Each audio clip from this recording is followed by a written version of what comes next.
আসসালামু আলাইকুম প্রিয় দর্শক, আমি আপনাদের সামনে আফগান সালোয়ার কাটিং দেখাতে যাচ্ছি। তো চলুন ভিডিওটি শুরু করা যাক।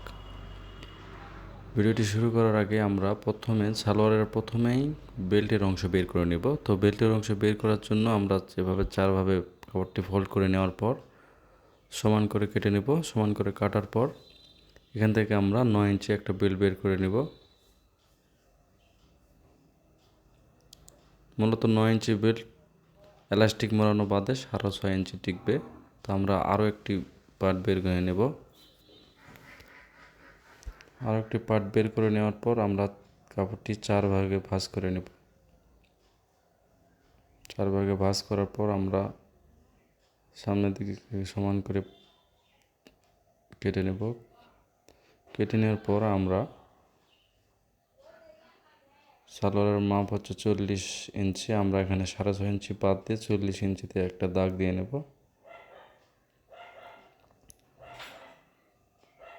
40 ইঞ্চির একটা দাগ দিয়ে নেওয়ার পরে আমরা নিচের বেল্ট 2 ইঞ্চি থাকবে, 2 ইঞ্চি বাদ দিয়ে আমরা আরেকটা দাগ দিয়ে নেব। 38, এখানে 40 ইঞ্চি দেখতে পাচ্ছেন। 40 ইঞ্চি দাগ দিয়ে নেওয়ার পরে এখানে আমরা হাই নেব 16.5 ইঞ্চি। কলি দিতে হবে। তো হাইয়ের রাউন্ড থাকবে 1.5 ইঞ্চি, 1 ইঞ্চি, 1 ইঞ্চি 2 পয়েন্ট আমরা রাউন্ড দিয়ে নেব। হাইয়ের অংশে রাউন্ড দেওয়ার পর পায়ের অংশ যতটুকু কাপড় থাকবে আমরা ততটুকুই দিয়ে নেব। কাটার জন্য একটু বাদ রেখে আমরা পুরোটাই কুচির জন্য দিয়ে নেব।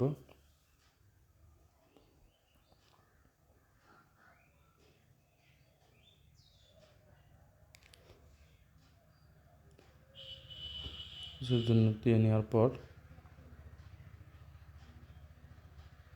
আমরা বেল্টের অংশ বের করে নেব। তো বেল্টের অংশ আমরা 25 ইঞ্চি বেল্ট বের করব। 25 ইঞ্চি বেল্ট বের করার জন্য আমরা 2 পার্ট কাপড় থেকে 25 ইঞ্চি বেল্ট বের করে নেব। বেল্টের অবশিষ্ট অংশ থেকে আমরা কলির অংশ বের করে নেব। এটা বেল্ট, এখানে 6.5 ইঞ্চি বেল্ট টিকবে। এলাস্টিক বানানো বাদ রেখে 6.5 ইঞ্চি।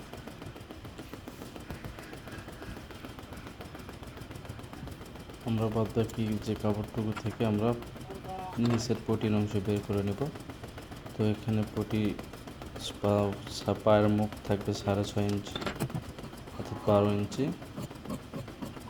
আমরা 1 ইঞ্চি বাদ দিয়ে আমরা 14 ইঞ্চি কাপড় কেটে নেব। আমরা বেল্টের অংশ থেকে এখন কলির অংশ বের করে নেব।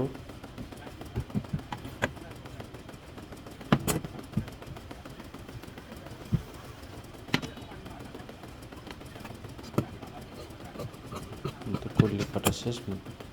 Afghan salwar cutting complete. আমরা পরবর্তী ভিডিওতে সেলাই ভিডিওটি দেখানোর চেষ্টা করব। তো ভিডিওটি ভালো লাগলে অবশ্যই পেজটি ফলো করে দেবেন এবং ইউটিউবে দেখে থাকলে চ্যানেলটি সাবস্ক্রাইব করে দেবেন।